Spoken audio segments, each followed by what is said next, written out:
నమస్తే అండి. నా పేరు ఎర్రు బాపారావు. ప్రకృతి వ్యవసాయ రైతుని. అత్తోట గ్రామం, కొల్లిపర మండలం, గుంటూరు జిల్లా. 2016 నుంచి మేము ఇక్కడ అత్తోట గ్రామంలో ప్రకృతి వ్యవసాయం చేయడం మొదలుపెట్టాము. దానికన్నా ముందు నేను చేసిన ఉద్యోగం ఏంటంటే గ్రాఫిక్ డిజైనర్గా వర్క్ చేశాను హైదరాబాద్లో. అక్కడ అంటే మంచి ఆదాయంతో పాటు అనుకూలమైన సమయాలు ఉన్నా కానీ ఎక్కడో అసంతృప్తి. 2010లో మా నాయనమ్మ గారు చనిపోవటం ఇవన్నీ చాలామందికి తెలుసు నా గురించి. ఆ సమయంలో తీసుకున్న నిర్ణయం 2016 వరకు అవకాశం రాక ఆగాల్సి వచ్చింది హైదరాబాద్లోనే. మంచి ఆదాయం ఉన్నా కానీ ఎంతో కొంత అసంతృప్తి ఉండేది. మంచి ఆహారం తినలేకపోతున్నాము, కల్తీ కలిగిన నూనెలు తింటున్నాము, కల్తీ కలిగిన నీళ్లు తాగుతున్నాము, సరైన వాతావరణం లేదు హైదరాబాద్లో. అంటే నాట్ ఓన్లీ హైదరాబాద్ అండి, మనకి ఇలాంటి నగరాల్లో ఏదో ఒక పొల్యూషన్తో మనం ఇబ్బందులు పడటం, శ్వాస సంబంధమైన వ్యాధులు. అక్కడ ఉన్నప్పుడు నెలకొకసారి 2 నెలలకు ఒకసారి హాస్పిటల్స్కి వెళ్ళాల్సి వచ్చేది. ఇవంతా మానసికంగా కానీ శారీరకంగా కానీ కొంచెం ఇబ్బందిగా అనిపించేది. మా పల్లెటూరులో ఉన్నప్పుడు ఇలాంటి ఫీలింగ్స్ ఏమి ఉండేవి కాదు. ఆరోగ్యంగా, సంతోషంగా, చుట్టుపక్కల అందరితో సంతోషంగా, సరదాగా ఉండేవాళ్ళు. అక్కడ హైదరాబాద్లోకి వచ్చేసరికి ఏంటంటే గ్రామీణ వాతావరణాన్ని వదిలేసి ఒక్కసారిగా మనం నగర జీవితానికి వచ్చేసరికి అక్కడంతా అపార్ట్మెంట్ కల్చరు. పొరపాటున ఏదన్నా బాధ వచ్చో లేదంటే సడన్గా ఎవరితో అన్న మాట్లాడదామన్నా కూడా చుట్టుపక్కల ఎవరు ఉండేవాళ్ళు కాదు. గ్రామాల్లో ఏంటంటే మాకు ఇక్కడ అరుగులు ఉండేవి. అరుగుల మీద కూర్చుని ఏరా బాబాయ్ ఏంటి అని మాట్లాడుకుంటూ ఉండేవాళ్ళం, కష్టసుఖాలు చెప్పుకుంటూ ఉండేవాళ్ళం. అలాంటివన్నీ మనం ఫోన్లోనే చెప్పుకోవాల్సి వస్తూ ఉంది.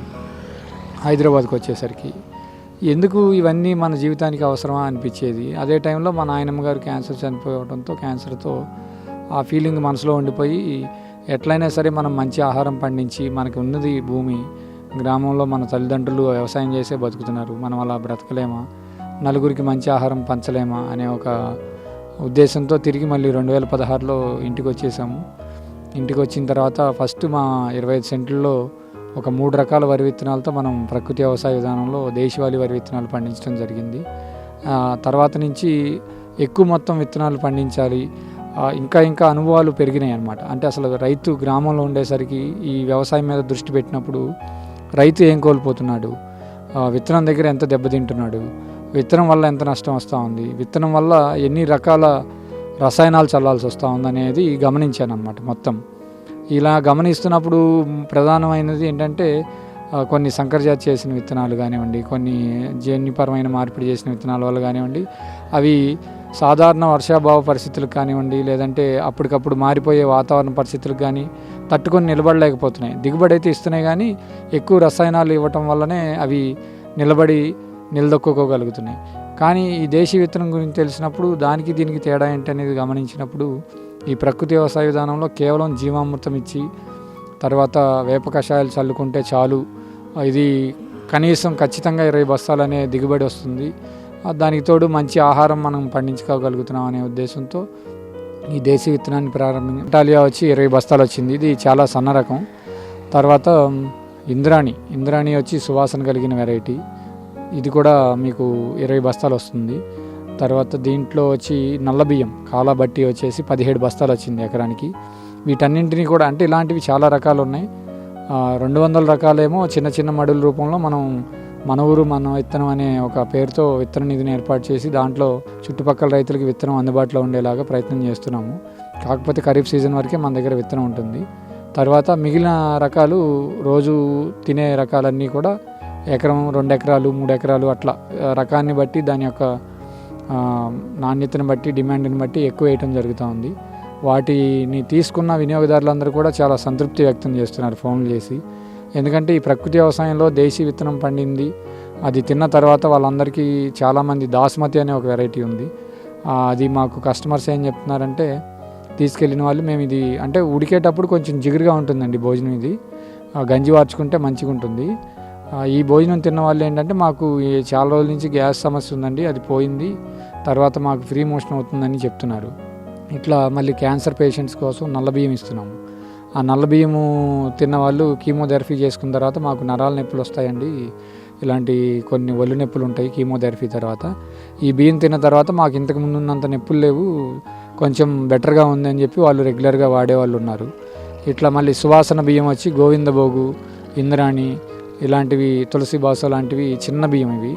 చాలామంది ప్రత్యేకంగా 1-2 కేజీలు తీసుకెళ్ళి పాయసం, పులిహోర, లేదంటే ప్రసాదాలు, ఇంటికి బంధువులు వచ్చినప్పుడు ప్రత్యేకమైన వంటకాలు చేసి పెట్టుకోవడం కోసం ప్రయత్నం చేస్తున్నారు. వాళ్ళు కూడా చాలా మంచి రెస్పాన్స్ వస్తుంది. వండుతుంటే ఇంటి చుట్టుపక్కల వాళ్ళు అడుగుతున్నారంట, ఏంటి వాసన వస్తుందని. అలాంటి రకాలన్నీ కూడా మనం పండిస్తున్నాము. అట్లానే దీన్ని బై ప్రొడక్ట్గా చేసి అమ్మటానికి మేము చాలా కష్టాలు పడ్డాం ఇన్ని సంవత్సరాలు. కానీ ఈ సంవత్సరం రాబోయే 2 నెలల్లో, అంటే నవంబర్ చివరి నాటికి మేము సొంతగా మిల్లు ఏర్పాటు చేసుకోబోతున్నాం, చిన్న రైస్ మిల్లు ఒకటి. దాని ద్వారానే మనకు ఇక కల్తీ లేకుండా, ఎటువంటి ఇబ్బందులు లేకుండా మేము మంచి బియ్యం అందించడానికి ప్రయత్నం చేస్తున్నాము. అట్లానే దాంతోపాటుగా రవ్వ మిల్లు కూడా ప్రయత్నం చేసి రవ్వని కూడా ఈ రకాలన్నింటితో పాటుగా నవారా కానివ్వండి, నల్ల బియ్యం కానివ్వండి, వీటన్నింటినీ రవ్వ చేసి రవ్వ రూపంలో కూడా అందిస్తే ఎక్కువ మందికి అందుబాటులోకి ఉంటుందనే ఉద్దేశంతో మేము ఈ ప్రయత్నం చేస్తున్నాము. ఇలాగా ముందుకెళ్తున్నామండి. ఈ రైతులందరూ కూడా ఇట్లాంటి యువ రైతులు కనుక ఇలాంటిది ఆలోచన చేసి వాళ్ళ గ్రామాల్లో స్వయం ప్రతిపత్తి సాధించగలిగితే గ్రామీణాభివృద్ధి జరుగుతుంది. మన గాంధీజీ గారి కళ్ళ కన్నా గ్రామ స్వరాజ్యం లభిస్తుందనేది మా ఉద్దేశం. అట్లానే ఈ రైస్ మిల్లుకి మాకు గౌరవనీయులైన జేడి లక్ష్మీనారాయణ గారు, మాజీ సిబిఐ జాయింట్ డైరెక్టర్ గారు, జేడి ఫౌండేషన్ తరఫున మాకు ఆర్థిక సహాయం అందిస్తున్నారు. వారి ఆర్థిక సహాయంతో మేము ఈ రైస్ మిల్ ఏర్పాటు చేసుకోబోతున్నాము. అలాంటి రైస్ మిల్స్ మాలాంటి యువ రైతులు కనుక ఏర్పాటు చేసుకుంటే వాళ్ళ గ్రామాల్లో రైతులకి మంచి జరుగుతుంది. ఎవరి బియ్యం వాళ్ళు తినగలుగుతారు, మంచి ఆహారాన్ని ఎక్కువ మందికి అందించగలుగుతారు. తద్వారా కొంతమంది యువకులకి ఉపాధి కల్పించవచ్చు. వాళ్ళు ఒక ఎంటర్ప్రెన్యూర్, అంటే మంచి స్వయం ఉపాధి పొందే యువకులుగా తయారవ్వచ్చు, బయట ఉద్యోగాలు ఎత్తుకోవటం కోసం కాకుండా. ఇలా ప్రయత్నం చేయాలని మేము కోరుకుంటున్నాం.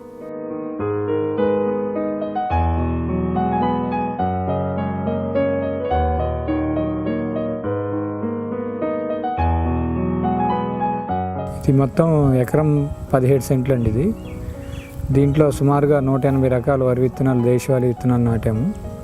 కానీ ఈ సంవత్సరం అధిక వర్షాల వల్ల ఎక్కువ సుమారుగా 40 రకాలు మురిగిపోయినాయి. కానీ 142 రకాలు వచ్చాయి పూర్తిగా.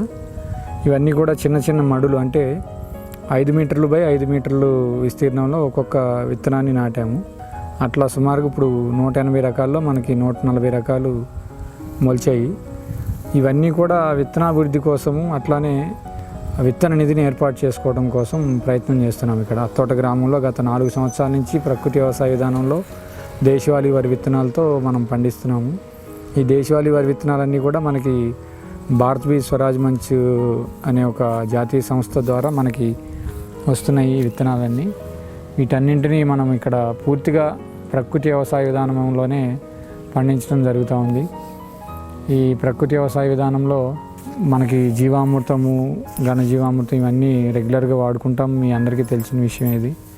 అట్లానే ఇవన్నీ కూడా ప్రత్యేకమైన రకాలని మనం సేకరించి మన చుట్టుపక్కల గ్రామాల్లో కానివ్వండి, లేదంటే పక్క జిల్లాల్లో కానివ్వండి, ముఖ్యంగా మా గ్రామంలో కానివ్వండి, రైతులు బయట విత్తనం కొనుక్కోకూడదు, ఎవరి విత్తనం వాళ్ళు అభివృద్ధి చేసుకోవాలి అలా అనుకునే రైతుల కోసం మనం మెయిన్ విత్తన నిధిని ఏర్పాటు చేయడం కోసం ఇక్కడ ఈ విత్తనాలన్నీ ఈ ఎకరం విస్తీర్ణంలో పండించడం జరుగుతూ ఉంది.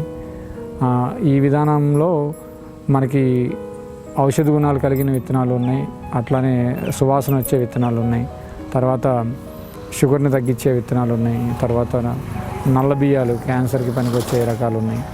సుమారుగా ఈ సంవత్సరం మేము ప్రత్యేకంగా చేసింది ఏంటంటే ఒక 20 నుంచి 35 రకాల వరకు ఎర్ర బియ్యం విత్తనాన్ని ప్రత్యేకించి వేరు చేసి దాన్ని నవారా టైప్లోనే అసలు ఎంత ఎత్తు పెరుగుతుంది, ఏంటి, ఎన్ని దిగుబడి వస్తుంది అనే ఉద్దేశంతో మేము ప్రత్యేకంగా ఎర్ర బియ్యం రకాలన్నీ ఒక వరుసలో నాటాము ప్రత్యేకంగా. వాటిని కూడా పరిశీలించాలి. వీటిలో కొన్ని రకాలు రోజువారీ తినే రకాలు, దాస్మతి కానివ్వండి, లేదంటే రత్నచోడి, కుజిపటాలియా, ఇలాంటివన్నీ కూడా ఈ సంవత్సరం మనం పూర్తిగా ల్యాబ్ టెస్ట్ కూడా చేయించాలనే ఉద్దేశంతో ముందుకెళ్తున్నాము. ఇలా టెస్ట్ చేయించడం వల్ల ఏంటంటే దీంట్లో ఏం పోషకాలు ఉన్నాయి, ఇలాంటి బియ్యం తినడం వల్ల మనకి ఎటువంటి అనారోగ్యాలు దూరం అవుతాయి, మనకి అనారోగ్యం దగ్గరికి రాకుండా ఉంటుందనే ఉద్దేశంతో మేము ఆ టెస్ట్ చేయించడానికి ప్రయత్నం చేస్తున్నాము. ఆ ల్యాబ్ రిపోర్ట్లు కూడా వస్తే మనము భవిష్యత్తులో ఎక్కువ మంది రైతులకి ఈ విత్తనాన్ని అందజేసి ఎక్కువ మొత్తంలో పండించి ఎక్కువ మంది ఆరోగ్యాన్ని పదిలంగా ఉంచేలాగా ప్రయత్నం చేస్తున్నాము. అట్లానే మా ఊర్లో కూడా ప్రకృతి వ్యవసాయ విభాగం ద్వారా మన రైతు సాధికార సంస్థ తరపు నుంచి సిఆర్పి తాతాజీ గారు మన అత్తోట క్లస్టర్కి ఆయన ముఖ్య అధికారిగా బాధ్యతలు నిర్వర్తిస్తున్నారు. అట్లానే మనకి తెనాలి డివిజన్కి సంబంధించి శ్రీ సతీష్ గారు కూడా బాధ్యతలు నిర్వహిస్తున్నారు.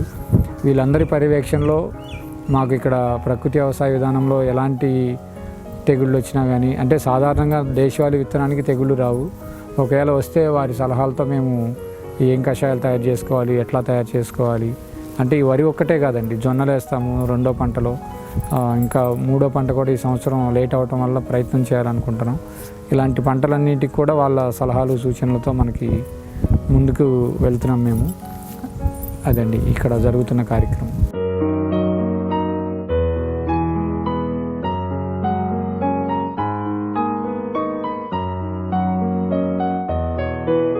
ఇది ముందుగా మనము తాడు పట్టుకొని విత్తనాలు 5x5లో నాటుకున్నామండి. ఇదంతా ఒక బిట్టు. ఈ బిట్లో ముందుగానే మనము విత్తనాలు నాటామంటే నేరుగా విత్తనాన్ని తాడు పట్టుకొని ఒక అడుగు విస్తీర్ణం, అంటే అడుగు గ్యాప్తో నాటాము. ఇక్కడి నుంచి ఇక్కడికి ఒక అడుగు గ్యాప్ ఉంటుంది.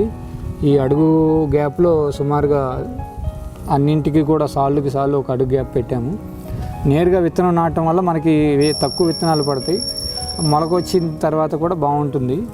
కానీ ఇట్లా ఎందుకు పోసామంటే ఇది నారుమడిలాగా పోసాం. కానీ ఈ సంవత్సరం అధిక వర్షాల వల్ల చుట్టూ ఎలుకలు వచ్చి ఈ నారుమడి మొక్కల్ని తినేయటం వల్ల పోతుందేమో అనే ఉద్దేశంతో ముందుగానే మనం ఇట్లా నారుమడిలాగా పోసుకున్నాము. ఏ బిట్టుకి ఆ బిట్టు మీరు చూస్తున్నారు కదా. ఈ బిట్లన్నీ కూడా ఏ విత్తనానికి తగ్గట్టుగా ఆ విత్తనానికి దారులు కూడా వదులుకున్నాం. అంటే 1.5 అడుగు దారి వదిలాము. ఎందుకంటే రేపు జీవామృతం తయారు చేసుకోవడానికి, జీవామృతం తయారైన తర్వాత చల్లుకోవడానికి ఇట్లా 1.5 అడుగు దారి వదిలాము. రకానికి మధ్యలో దారి వదిలాము. సాలుకి మధ్యలో ఒక అడుగు దారి వదిలాము. మొక్కకి మధ్యలో కూడా ఒక అడుగు ఉంటుంది. ఇట్లా చేయడం వల్ల ఏంటంటే గాలి వెలుతురు ధారాళంగా వస్తుంది మొక్కల మధ్యలోకి. దీనివల్ల సాధారణంగా దోమ నిలబడదు, దుబ్బు ఎక్కువ చేస్తుంది, దిగుబడి వస్తుంది బాగా. తర్వాత గింజ కూడా మంచి సైజు లావు వస్తుంది, బరువు వస్తుంది. దీనివల్ల మనకి తక్కువ పండినా కూడా బరువు ఎక్కువ రావటం వల్ల మీకు మంచి ఉపయోగం ఉంటుంది. ఇలా చేసుకోగలిగినట్లయితే ప్రతి ఒక్కరు కూడా ఇలాంటి విధానంలో మనం పండించుకోవచ్చు. అంటే మేము నేరుగా విత్తనం నాటుతున్నాం ఇలాంటి దేశీ వెరైటీస్ అన్నీ కూడా. దీనివల్ల తక్కువ విత్తనం పడుతుంది, కానీ కూలీలకి ఖర్చు ఎక్కువ అవుతుంది. అవకాశం ఉన్న వాళ్ళు నేరుగా నాటుకోండి, లేదు అంటే నారుమడి పోసుకొని నాటుకోవచ్చు. ఇట్లా బై మిస్టేక్ మాకు ఎలుకలు తిన్నా కూడా తర్వాత ఇదైనా కూడా పాడైపోకుండా అప్పటికప్పుడు నారు కావాలంటే మనకు దొరకదు. అందుకని ఏ మడికి ఆ మడిలో ఏ వెరైటీకి ఆ వెరైటీ మనం విత్తనం ఇలాగ ఎక్కువ చల్లుకొని రేపు తిరిగి మళ్ళీ నీళ్లు పెట్టుకొని తర్వాత రీప్లాంటేషన్ చేసుకుంటాము. మళ్ళీ తిరిగి పై నాటు వేయించుకుంటాము. ఇలా చేసుకోగలిగితే మనకి సాధారణంగా విత్తనం కానీ నారు కానీ ఎక్కడా నష్టపోము. దీనివల్ల కొంచెం శ్రమ ఉంటుంది, కానీ మనకి మొక్క అయితే ఏపుగా పెరుగుతుంది, మంచిగా దిగుబడి కూడా వస్తుందండి. ఇవన్నీ కూడా మనము ఏ విత్తనానికి ఆ విత్తనం రేపు బోర్డులు పెడతాము. ఏ రకానికి ఆ రకానికి పేరు ఉంటుంది. రకం తర్వాత రకానికి మనకి అట్లానే ఇది వచ్చి నాసరా బత్తా. ఈ రకం చాలా మెడిసినల్ వాల్యూకి సంబంధించింది. ఇది కూడా మీకు నలుపు రంగు, సుమారుగా నెమలి పింఛం రంగులో వస్తుంది. ఇది ఇలాంటివి చాలా ఉన్నాయి. ఆ చివర వచ్చి బాస్మతి వెరైటీ ఉంది. ఈ మధ్యలో వచ్చి కుజి పటాలియా ఉంది, సన్న రకం. ఇట్లాంటి మన మడి మొత్తం చాలా అద్భుతమైన రకాలు ఉన్నాయి. ఇవన్నింటినీ మేము ముందు విత్తనం బ్యాంకు కోసం ఏర్పాటు చేస్తున్నాము. దీంట్లో కొన్ని పాపులర్ అయిన రకాలు అంటే ఇంద్రాణి, తర్వాత కుజి పటాలియా, రత్నచోడి, బాస్మతి ఇలాంటివి ఎక్కువ మొత్తంలో ఎక్కువ మందికి బియ్యం రూపంలో కానీ విత్తనం రూపంలో కానీ అందజేయడం కోసం ప్రయత్నం చేస్తున్నాము. ఇది మన అత్తోట గ్రామంలో గత 4 సంవత్సరాల నుంచి జరుగుతున్న కార్యక్రమం. దీనికి మాకు మన రైతు మిత్రులతో పాటు మా ప్రకృతి వ్యవసాయ అధికారులు తాతాజీ గారు, తర్వాత సతీష్ గారు, మన జిల్లా అధికారులు డిపిఎం గారు, ముఖ్యంగా మాకు ఈ విత్తనాన్ని ఇచ్చి ప్రోత్సహిస్తున్న శివప్రసాద్ రాజన్న గారు, వీళ్ళందరూ కూడా మా వెనక ఉన్నారు కాబట్టి మేము ఇన్ని కార్యక్రమాలు చేయగలుగుతున్నాం.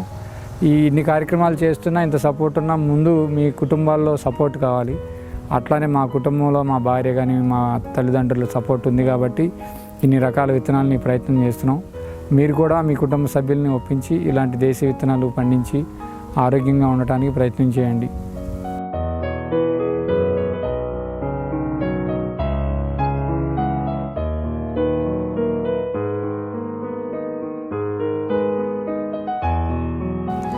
ఇది మనకి గట్ల మీద మేము పసుపు కూడా వేసామండి, ఎందుకంటే ఇది బోర్డర్ క్రాప్ అంటాము. విత్తనం పేరు వచ్చి రాజేంద్ర సోనాలి, గుజరాత్కి సంబంధించింది దేశవాళీ విత్తనం. ఇది కూడా పసుపులో కూడా దేశవాళీ విత్తనం. దీంట్లో కుర్కుమిన్ పర్సంటేజ్ వచ్చి 4.5% ఉంది. ఇది మనం ఐసీటీ వాళ్ళ ద్వారా టెస్ట్ చేయించాము. దీంట్లో 4.5% కుర్కుమిన్ పర్సంటేజ్ ఉంది. ఈ 4.5% కుర్కుమిన్ ఉండడం వల్ల ఏంటంటే ఈ పసుపు మనం పాలల్లో వేసుకొని తాగడం వల్ల కానివ్వండి, లేదంటే మన కూరల్లో వాడటం వల్ల కానివ్వండి, వ్యాధి నిరోధక శక్తితో పాటు క్యాన్సర్ కణాలని అదుపులో ఉంచుతుందన్నమాట. అలాంటి పసుపుని మనం గట్ల మీద సాగు చేసుకుంటున్నాము, ఎందుకంటే మన కుటుంబ అవసరాల కోసం మనమే పండించుకోవాలనేది మా ఉద్దేశం. బయట పసుపు అంతా రకరకాల రంగులతోనూ రసాయనాలతోనూ పండిస్తున్నారు. అలాంటి పసుపు తీసుకునే కన్నా కూడా మన గట్ల మీదే మనం పండించుకొని తింటే బాగుంటుందనే ఉద్దేశంతో బోర్డర్ క్రాప్ గట్ల మీద వేసుకున్నాము. సుమారుగా ఈ పంట వచ్చేది మాకు, ఈ గట్ల మీద వచ్చేది మా కుటుంబం మొత్తానికి సంవత్సరం మొత్తం సరిపోతుంది. ఇలా ప్రతి ఒక్క రైతు చేసుకుంటే వాళ్ళు ఆల్మోస్ట్ బయట నుంచి కొనుక్కునే ఆహార పదార్థాలు చాలా తగ్గిపోతాయి. ఉప్పు, చింతపండు లాంటివి తప్పించి మిగిలినవన్నీ కూడా మన పొలంలోనే పండించుకోవచ్చు. దీనివల్ల మనకి పొలానికి అందంగా ఉంటుంది, మనకు కావాల్సిన ఆహారం మనం పండించుకునే వాళ్ళము అవుతాం. బోర్డర్ క్రాప్గా అంటే గట్ల మీద ఆముదం గింజలు కూడా పెట్టామండి.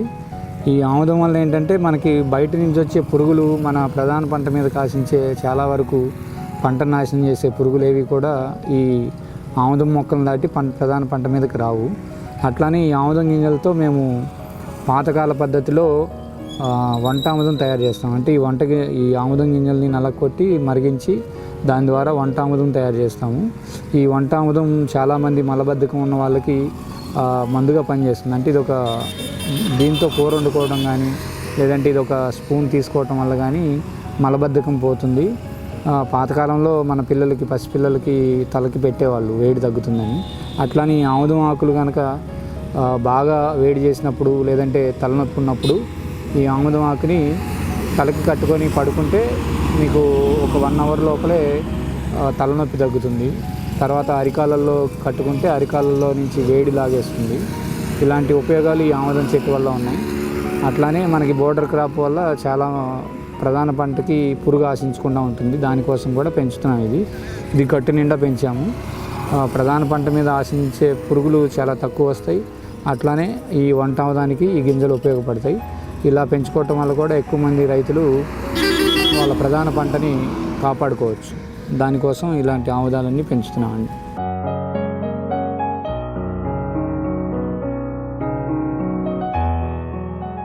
నేను తెనాలి డివిజన్కి వచ్చేసి IBSDAగా పనిచేస్తున్నాను ఈ ప్రకృతి వ్యవసాయ విభాగంలో. ఈ కార్యక్రమం వచ్చేసి మన రాష్ట్ర ప్రభుత్వం వినూత్నంగా దేశంలోనే 2015-16 నుంచి వినూత్నంగా తీసుకెళ్ళడం జరుగుతుందండి. ముఖ్యంగా మన రాష్ట్ర ప్రభుత్వం ఆధ్వర్యంలో రైతు సాధికారిక సంస్థ అనే ఒక సంస్థ ఏర్పాటు చేసి దీన్ని గవర్నమెంట్ పర్యవేక్షిస్తూ ప్రతి మండలంలో సెలెక్టెడ్గా కొన్ని గ్రామాలు తీసుకుంటూ ఈ కార్యక్రమాన్ని రైతుల్లోకి తీసుకెళ్ళడం జరుగుతుంది. అందులో భాగంగానే మన గుంటూరు జిల్లాలో తెనాలి డివిజన్లో మనకి మొత్తం 5 మండలాలు ఉన్నాయండి. 5 మండలాల్లో మొత్తం 36 గ్రామాలు తీసుకోవడం జరిగింది. 36 గ్రామాల్లో కూడా ప్రకృతి వ్యవసాయం సిబ్బంది కార్యకర్తలను పెట్టి దీన్ని ముందు తీసుకెళ్ళడం జరుగుతుంది. అందులో భాగంగా కొల్లిపొరలో 20 పంచాయతీలు ఉన్నాయండి. ఇక్కడ 20 పంచాయతీల్లో కూడా ఈ ప్రకృతి వ్యవసాయం అనేది స్టార్ట్ చేయడం జరిగింది. ఇందులో భాగంగానే ఈ అత్తోట గ్రామం 2015 నుంచి ప్రకృతి వ్యవసాయం అనేది రైతుల్లో అవగాహన కార్యక్రమాలు అనేవి చేర్చడం జరుగుతూ ఉంది. అందుకు గాను ఇక్కడ తాతాజీ గారు అని చెప్పేసి తను కూడా ఒక రైతుగా ఉండి ప్రకృతి వ్యవసాయం చేసి వాటి యొక్క అనుభవాల ద్వారాగా అతన్ని తీసుకొని ఇక్కడ రైతులకి అనుభవాలు షేర్ చేస్తూ వాళ్ళలో ప్రకృతి వ్యవసాయం పైన అవగాహన కల్పించాలని ఆయన నియమించడం జరిగింది. ఇక్కడ 2016లో ఈ అత్తోట గ్రామంలో మేము మొదట రైతుల యొక్క సదస్సు నిర్వహించినప్పుడు చాలామంది రైతులు ఇది పండదండి, మా దగ్గర అంతగా హీల్స్ రావని చెప్పేసి ఇదిగా మాట్లాడారు. అప్పుడు బాపాయ్ గారు తను ఆల్రెడీ అప్పుడు సెలవుల్లో వచ్చారండి. తను అప్పుడు చెన్నైలో, హైదరాబాద్లో ఇతర విభాగాల్లో పనిచేస్తూ ఉన్నాడు, ఉద్యోగం చేసుకుంటూ ఉన్నాడు. సెలవుల్లో ఇంటికి వచ్చినప్పుడు అతను కూడా ఆ రోజు మీటింగ్ రావడం జరిగింది. మేము చెప్పినవి విని, సార్ చూద్దాం సార్ దీని ఎఫెక్ట్ ఎలా ఉంటుందో, మా ఇంట్లో కూడా ఇటువంటి ఇన్సిడెంట్ జరిగింది, ఇప్పుడు మీరు చెప్తుంటే కూడా ఈ విషపూరితమైన ఆహారాలు తినటం వల్ల అలా జరిగిందనే అవగాహనకు వచ్చాను నేను, కాబట్టి మీరు చెప్తే నేను చేస్తాను అని చెప్పేసి అప్పట్లో రావడం జరిగింది. మొదట ఒక 10-20 మంది రైతులతోటి మేము ఇక్కడ మొత్తం ఈ కార్యక్రమం స్టార్ట్ చేశాము. మొదటి సంవత్సరం చాలా మంచి హీల్స్ వచ్చాయి, ప్లస్ రైతుల యొక్క ఖర్చు కూడా బాగా తగ్గింది. అప్పుడు బాబాయ్ గారు దీన్ని ఎక్కువగా ఉద్రిక్తిగా ఎక్కువ రైతుల్లో ఎక్కువ అవగాహన కల్పించి, నేను చేస్తున్నాను, నా పొలాలు చూడండి, నా పొలాల్లో హీల్స్ చూడండి అని చెప్పేసి రైతుల్లో ఎక్కువగా తిరగడము, చెప్పడము, దగ్గరుండి చేపించడము, మీకు ఏదైనా తెలియకపోయినా కూడా ఈ పద్ధతుల గురించి నేను బాగా చెప్తానని చెప్పేసి రైతుల్లో బాగా ఇచ్చేశాడు. అదేవిధంగా నేషనల్ సంస్థ అయినటువంటి భారత్ స్వరాజ్ మంచ్ అనే ఒక సంస్థ ద్వారాగా ఒక మంచి ఆలోచన బాబాయ్ గారిలో రావడం జరిగింది.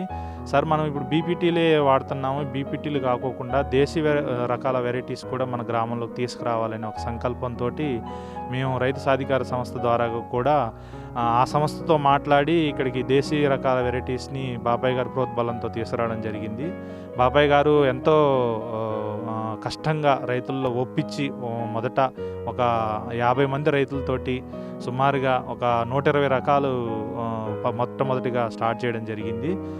దాని యొక్క రిజల్ట్ వల్ల ఈరోజు గ్రామంలో సుమారుగా 200 రకాల వెరైటీస్ వేసుకుంటున్నారు. సుమారుగా ఒక 80-90 మంది రైతులు ప్రకృతి వ్యవసాయంలో దేశవాళీ వెరైటీలు పండిస్తూ, అది కూడా కేవలం మన ఊరు మన విత్తనం అనే ఒక కార్యక్రమాన్ని ముందుకు తీసుకెళ్తా రైతులకి విత్తనం బ్యాంకు కొరకు దీన్ని విత్తనం యొక్క నిధిగా ఏర్పాటు చేసి చుట్టుపక్కల గ్రామాలకు కూడా ఆదర్శంగా ఉంటూ వాళ్ళకి విత్తనం సరఫరా చేస్తూ వాళ్ళకి ప్రకృతి వ్యవసాయంలో చేయాల్సినటువంటి పనుల గురించి కూడా చాలా చేస్తున్నారు. ఒక యువ రైతు అతను చేస్తున్న ఒక ప్రైవేట్ జాబ్ను వదిలిపెట్టి ఈ వ్యవసాయ రంగంలోకి వచ్చి ఇటువంటి మార్పు తీసుకురావడం నిజంగా చాలా గర్వించగల విషయం అండి ఇది. అదేవిధంగా ఈ కార్యక్రమంలో బాబాయ్ గారు వెన్నుంటుండి ఈ కార్యక్రమాన్ని ఈ విధంగా విజయవంతం చేయడానికి కారణం కూడా మన తోటి వైవిఎస్ తాతాజీ గారు కూడా ఇక్కడ ఆయన ఒక ప్రకృతి వ్యవసాయ కార్యకర్తగా పనిచేస్తూ ఎంతో విలువైన సలహాలు సూచనలు ఇస్తూ వాళ్ళని ఈ విధంగా ఈ గ్రామంలో ఇటువంటి ప్రోగ్రెస్ రావడానికి కారణమయ్యారండి. ధన్యవాదాలు. అందరికీ నమస్కారం. నా పేరు వివిఎస్ తాతాజీ. నేను అత్తోట గ్రామంలోని కమ్యూనిటీ రిసోర్స్ పర్సన్గా ఈ గ్రామానికి ముందు 2016లో రావడం జరిగింది. ఈ 2016లోని గ్రామంలో ప్రకృతి వ్యవసాయంపై శిక్షణా తరగతులు, మీటింగులు, అలాగే పార్యకర్త శిక్షణకి రైతుల్ని మోటివేట్ చేసి రైతులందరినీ ఈ ప్రకృతి వ్యవసాయంలోకి ముందు శిక్షణా కార్యక్రమాలు తరగతులు నిర్వహించాం. అలాగే ఈ గ్రామంలో స్టార్టింగ్ 12 మంది రైతులతో గ్రామంలోని ప్రకృతి వ్యవసాయాన్ని ప్రారంభించి ఇక్కడ అవగాహన కార్యక్రమాలు చేస్తూ గ్రామంలో రైతుల్ని ముందు 12 మంది రైతులతో స్టార్ట్ చేసాం. ఒక్కొక్క రైతు అరెకరం విస్తీర్ణంలోని ఫస్ట్ సంవత్సరం ప్రారంభించారు. తర్వాత అది క్రమేపీ 2017లో దేశీ విత్తనాలు హైబ్రిడ్ మీద దేశీ విత్తనాలతో అయితే ఈ ప్రకృతి వ్యవసాయం ఇంకా ఈ పురుగు మందులు, రసాయనిక ఎరువులని అవశేషాలు లేకుండా పండించొచ్చే అనే ఉద్దేశంతో ఈ దేశీ వెరైటీలతో ఈ కార్యక్రమాన్ని ప్రారంభించడం జరిగింది. దీనికి ఎక్కువ సహాయ సహకారాలు బాబాయ్ గారు కూడా రైతుగా ఉండి ఈయన ముందుకొచ్చారు. తర్వాత తోటి రైతులు ఒక 20 మంది రైతులు ఈ వెరైటీస్ వేయడానికి ముందుకు రావడం జరిగింది. ఈ విత్తనాలను ఏంటంటే ఈ దేశీ వెరైటీ విత్తనాలని శివప్రసాద్ రాజు గారు అని ఆయన ఈ విత్తనాలను సప్లై చేయడం జరిగింది. ఈ విత్తనాలను ఏంటంటే క్రమేపీ ఫస్ట్ సంవత్సరం ఒక 20 రకాలని తెచ్చి ముందు డెవలప్ చేయడం జరిగింది. ఆ 20 రకాలని ఇప్పుడు 200 రకాలుగా తీసుకొని 200 రకాలని ఒక 75 మంది రైతులు ఈ గ్రామంలో మొత్తం ఈ దేశీ వెరైటీలని పండించడానికి ముందుకు వచ్చారు. అలాగే పండించడమే కాదు, ఎక్కువ మంది రైతులు ఏంటంటే ఈ విత్తనాలుగా సీడ్గా తయారు చేయడం, ఈ సీడ్ని సొంతంగా రైతులే ఎవరి విత్తనాలని పక్క గ్రామాలకి, పక్క జిల్లాలకి ఫోన్ల ద్వారాగా కాంటాక్ట్ అయ్యి వచ్చిన రైతులకి నేరుగా ట్రాన్స్పోర్ట్కి పంపించి లాభపడడం కూడా జరుగుతుంది. అలాగే ఎక్కువ మంది సొంతంగా వాళ్ళు పండించే దేశీ వెరైటీ విత్తనాలని సొంతంగా వాళ్ళే బై ప్రోడక్ట్ చేసి బియ్యంగా మార్చి అమ్ముకోవడం కూడా జరుగుతుంది. అమ్ముకోవడం జరగడం వల్ల ఏంటంటే ఎక్కువ కొద్దిగా ఆదాయం కూడా వీళ్ళకి రైతులకు రావడం జరుగుతుంది. దీనికోసం ఏంటంటే గ్రామంలోని మామూలుగా పెద్ద స్థాయి దీనిగా మిల్లులు ఉన్నాయి. వీటిలో సపరేట్గా వేరే విధంగా అన్ని రకాల కెమికల్ తాలూకా బియ్యం కలుస్తున్నారనే ఉద్దేశంతో ఈ రైతులందరూ కలిపి 10 మంది రైతులు యూనిటీగా ఉండి ఇక్కడ మిల్లుని కూడా తెచ్చుకోవడానికి అనేది ప్లానింగ్ అనేది చేసుకుంటున్నారు యూనిటీగాన.